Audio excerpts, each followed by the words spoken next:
Hello, students. I hope all of you are doing fine and healthy. Students, today we are going to talk about synthetic fibers and plastics.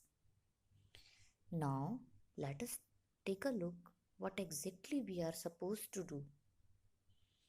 Students, in this chapter, first of all, we are going to discuss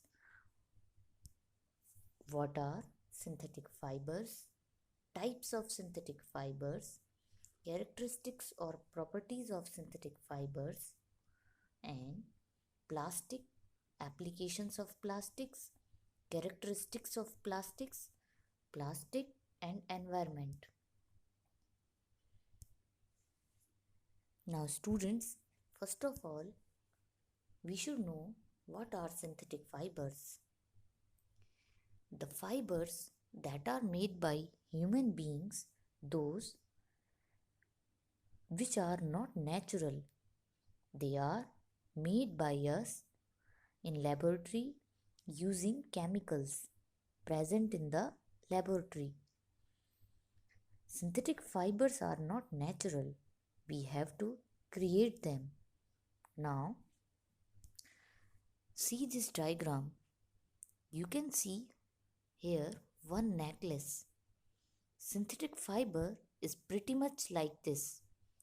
What is there in synthetic fiber? You please try to understand very carefully. Each one unit of this necklace, that is individual bead. You can say that every individual bead is single unit, and this single unit is known as monomer. When this monomer continuously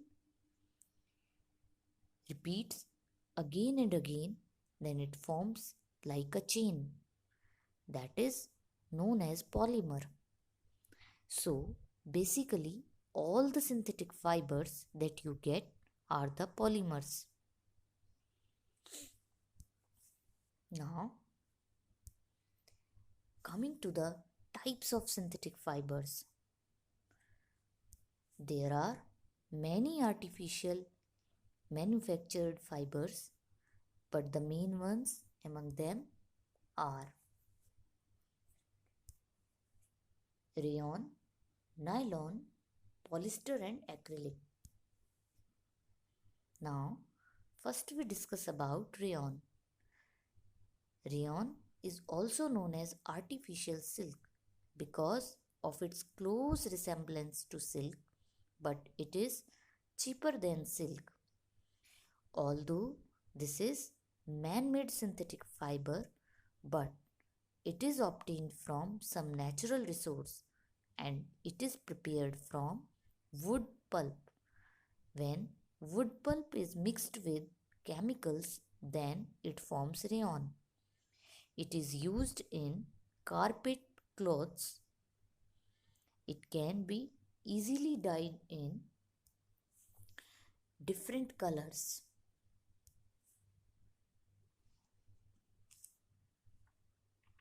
Now, coming to the next fiber, nylon. Nylon is another synthetic fiber which is so strong. It can be used for rock climbing because of its strength.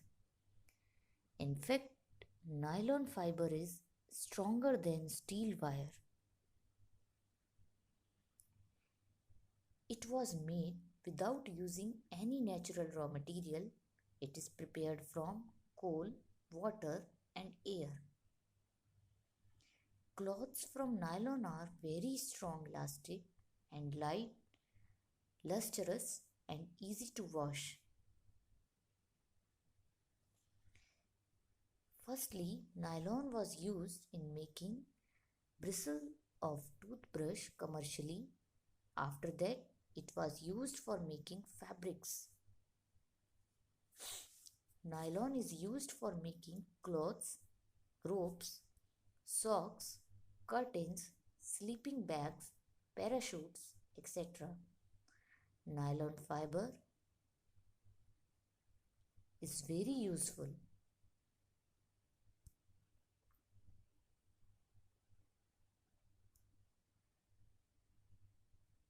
Now, next synthetic fiber is polyester. Polyester is a polymer of many ester units, and ester is one chemical.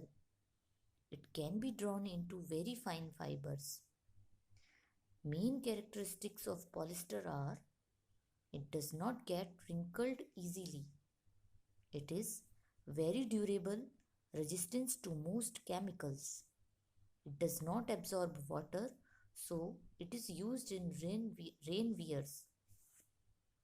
But it is highly flammable, so care should be taken while wearing it.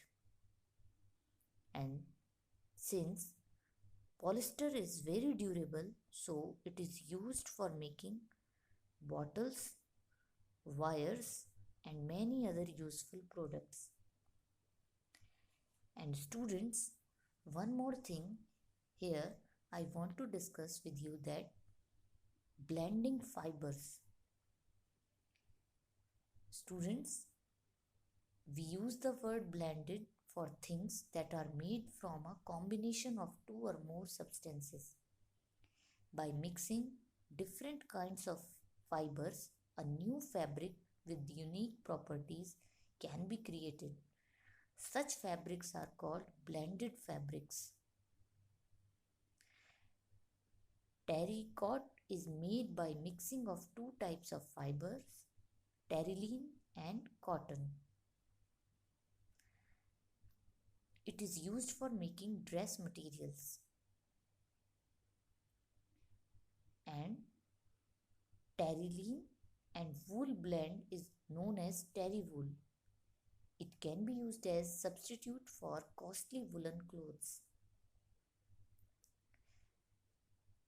And students, PET is a very familiar form of polyester. It is used for making bottles, utensils, films, wires, and many other useful products.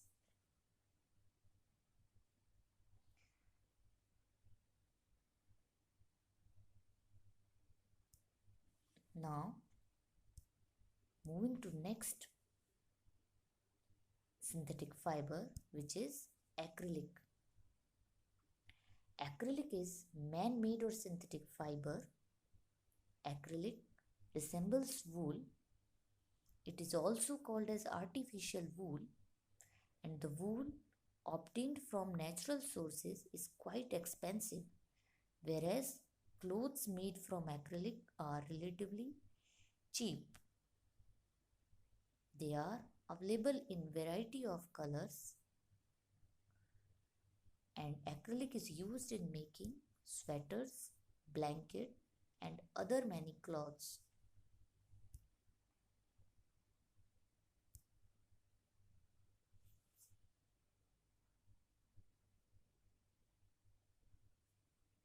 Now students, coming to the characteristics of synthetic fibers. Synthetic fibers are cheap, but they are strong. They have very high tensile strength. Maintenance of synthetic fibers is hassle-free as they do not wrinkle easily. Synthetic fibers are readily available, and they are available in variety of colors. They are soft and can be easily stretched. Synthetic fabrics can dry up in less time, but there are disadvantages of synthetic fibers also. Synthetic fiber is dangerous to wear them near fire as they catch fire easily. They cannot be easily ironed as they melt very easily. Synthetic fibers cannot absorb moisture. This makes them unsuitable to be worn during summer when our body sweats.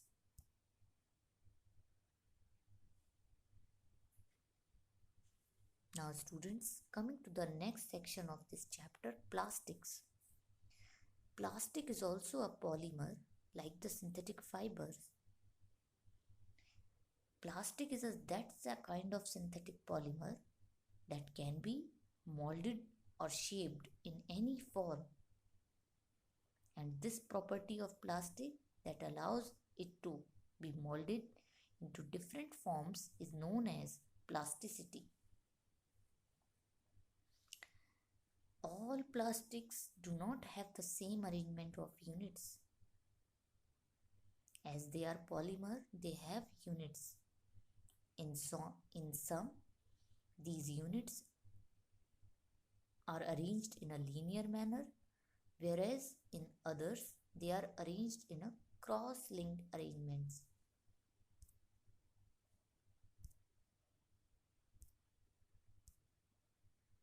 Now,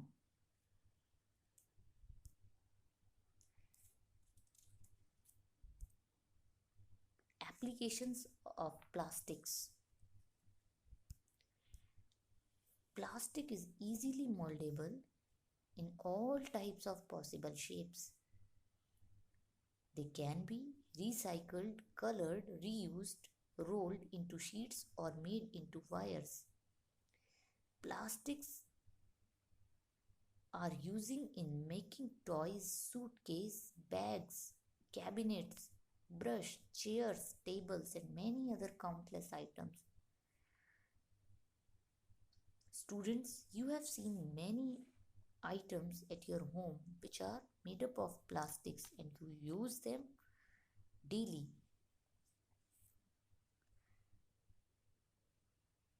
Polythene is one of the most famous example of plastic which is used in manufacturing of carry bags. Polystyrene is used for making electronic items. Polyvinyl chloride or PVC is extensively used for making pipes, electrical lining, flooring, and furniture. Now,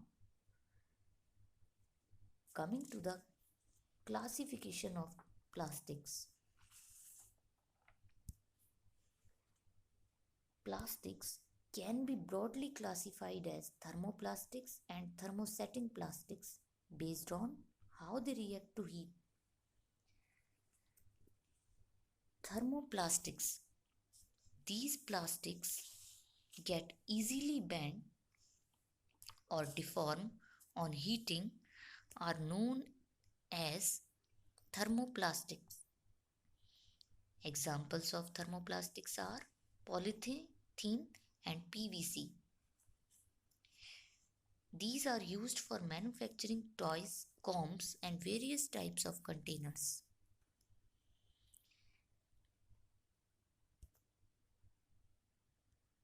On the other hand, thermosetting plastics. These plastics cannot be softened on heating. Once they are molded, they cannot be softened or deformed by heating. Examples of thermosetting plastics are bakelite and melamine. Bakelite is a poor conductor of heat and electricity. It is used for making electrical switches, handles of various utensils, etc. Melamine is a versatile material. It resists fire and can tolerate heat better than other plastics. It is used for making kitchenware and fabrics which resist fire.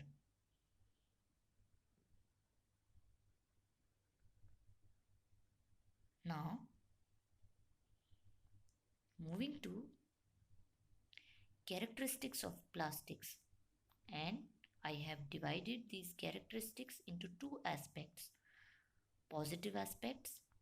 Plastics are light-weighted.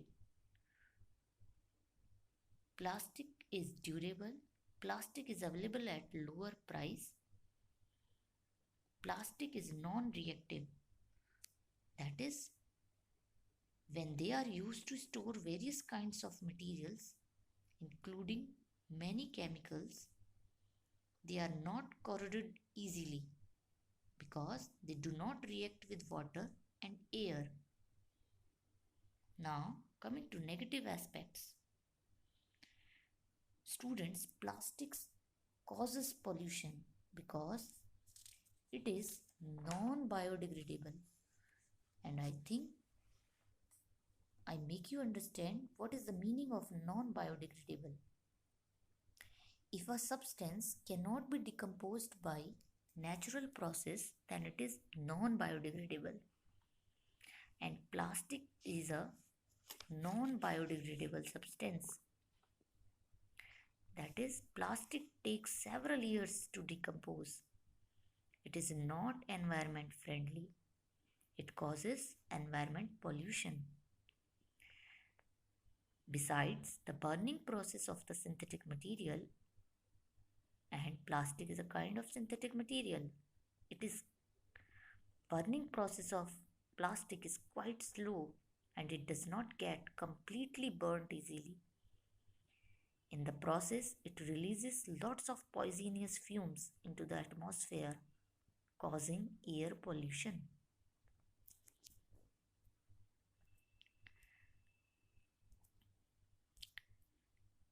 So, how can this problem be solved? This problem can be solved by avoiding use of plastic as far as possible. We should use bags which are made of cotton or jute because cotton and jute are biodegradable substances. That is, they can be decomposed by microorganisms like bacteria over a period of time in the presence of air and water. And students, for avoiding plastic pollution, as plastic is also harmful for water bodies, and to avoid plastic pollution, to prevent plastic pollution, we should follow the 4R principle, and it is